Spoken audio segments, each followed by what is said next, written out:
everyone, this is Prince Watercrest, and welcome back to Let's Play Mega Man X. There's nothing left to lose.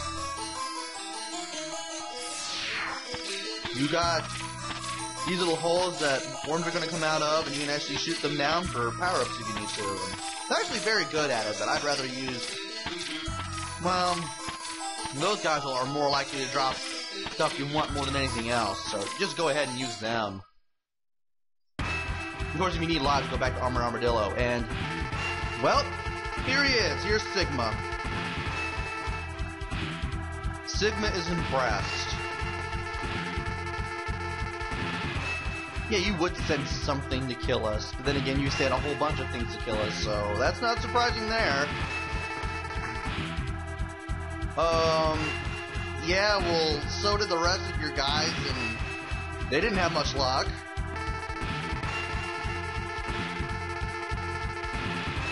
Oh, don't worry, you won't be disappointed. Equip Shotgun Ice, and you'll actually want to stick to the walls here. Oh, I do not like that fire strike, and Sigma's dog here doesn't really seem to suffer from those bouts of invincibility after being attacked, much like all the other bosses.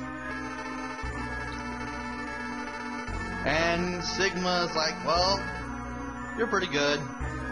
I can see what zero count on you, and you're almost as good as the hunter I was. And that's pretty much mentioned in the manual. He was a Maverick Hunter at one time.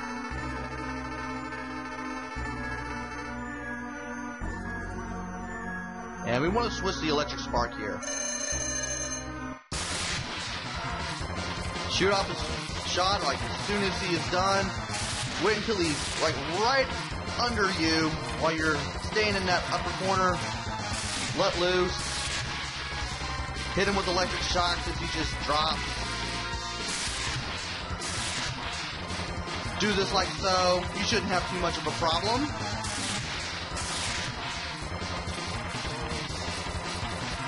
Just keep the pace. Just keep the timing down. Just get the jump right so he doesn't hit you on the way back up the wall. And you should have smooth sailing with Sigma's first form, much like you did with the dog.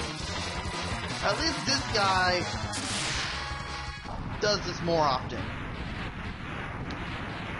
At least with the dog you can slide down. With Sigma, you don't really have that option.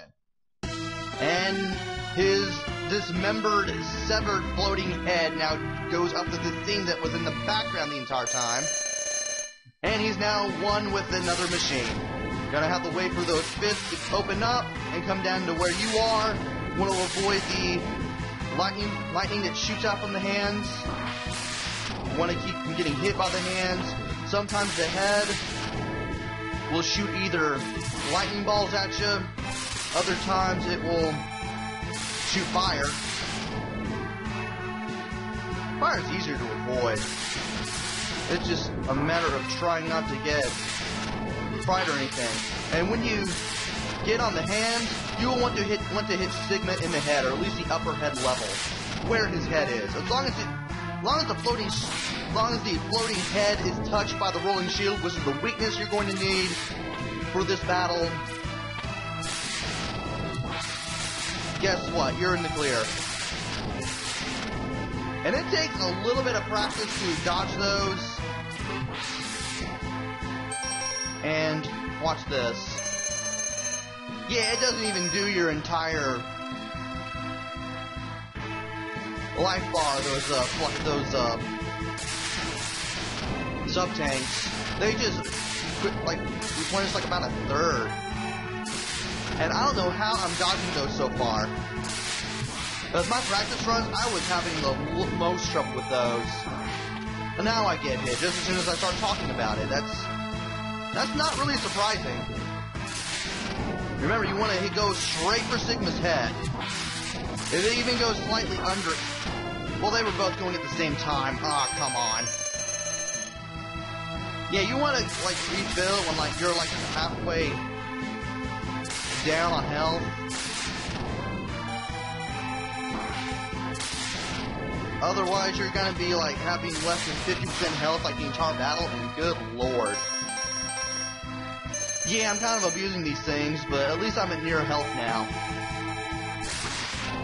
As long as I don't do too many more stupid mistakes, he can barely even touch me.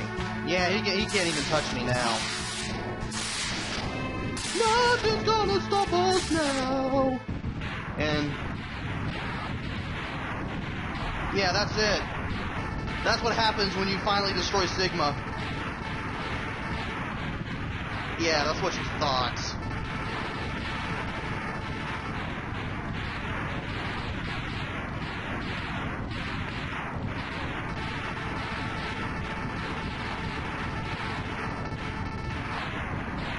Yeah, that's what he thinks, but it's better to live not being jerks to each other, sadly. And so we teleport out of the Sigma's little floating fortress, and as it explodes, the whole land mass it was on and sinks into the sea, and then the fortress explodes. And then we get a ending dialogue, which we're going to see quite a bit, and will become quite one of the focuses in the X series.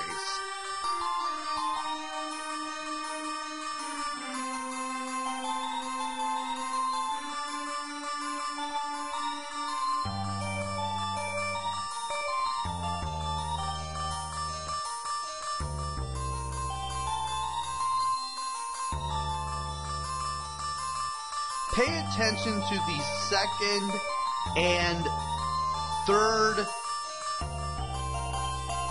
paragraphs, because that will be touched on in future X games. And if you played through the series, you pretty much already know that he detests having to fight for peace. I mean, come on, why couldn't somebody like Dr. Light just go up to X, much like Dr. Light, Roll, Proto Man, and Otto did in Mega Man's ending to Mega Man 2, the Power Battle, or Power Fighters, or whatever it is the arcade sequel is called. I always get those two mixed up.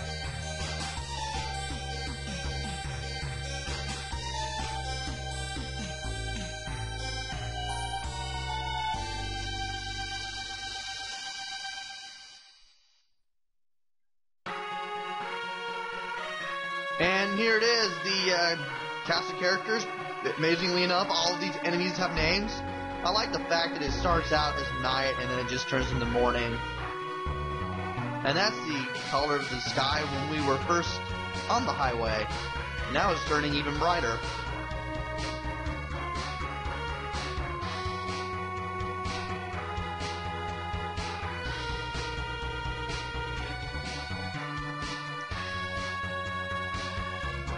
Metal.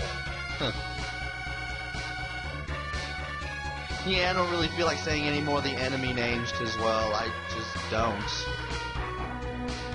Some of them are weird, like Planty and Velguater and Eyeworm and Batten.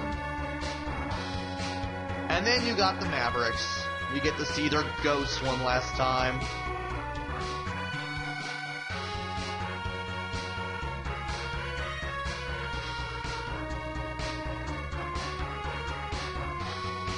For some reason, this highway scene kind of reminds me of the taking the highway past Nashville. I mean, you get to see the entire city, and it looks really nice. Never get into it, but you do go past it.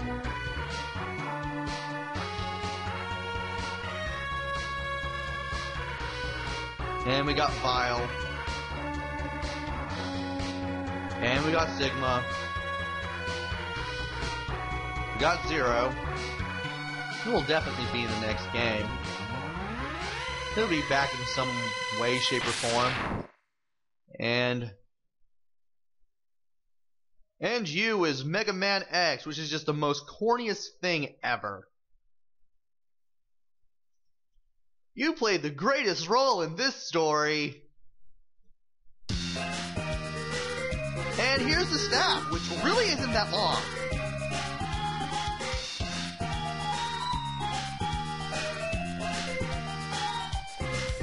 And here's Tatsunoko. Tatsunoko versus Capcom? Nah. And, well, sound designer, Elf. And Elf designed the sound. These jokes are bad, I know, but I just had the final stage to deal with, and, well, I kind of got through it just as well as I thought I would get through it. Took me some time. I thought maybe you would have to take on the dog head on. I haven't played this game in a while. At least not the specific stage, but really you just gotta slide down. Do I recommend this game? Oh, come on, it's like the best game in the series. Even though 2 and 3 are really good in their own right. I recommend at least the first 4 games, like I said way back in video 1. And this one is, well, it's got a classic feel all its own. This one has some stuff that made it different from the classic saga, such as a darker storyline, stuff being built on, such as the X-Buster and the armor adapters, the armor extension. Oh boy, what is this?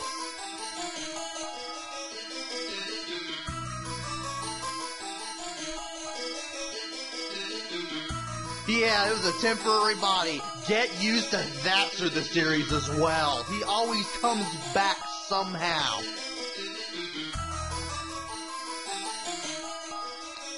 And soon indeed, because there would be a sequel. Oh boy, yeah, I really need to fade this music out.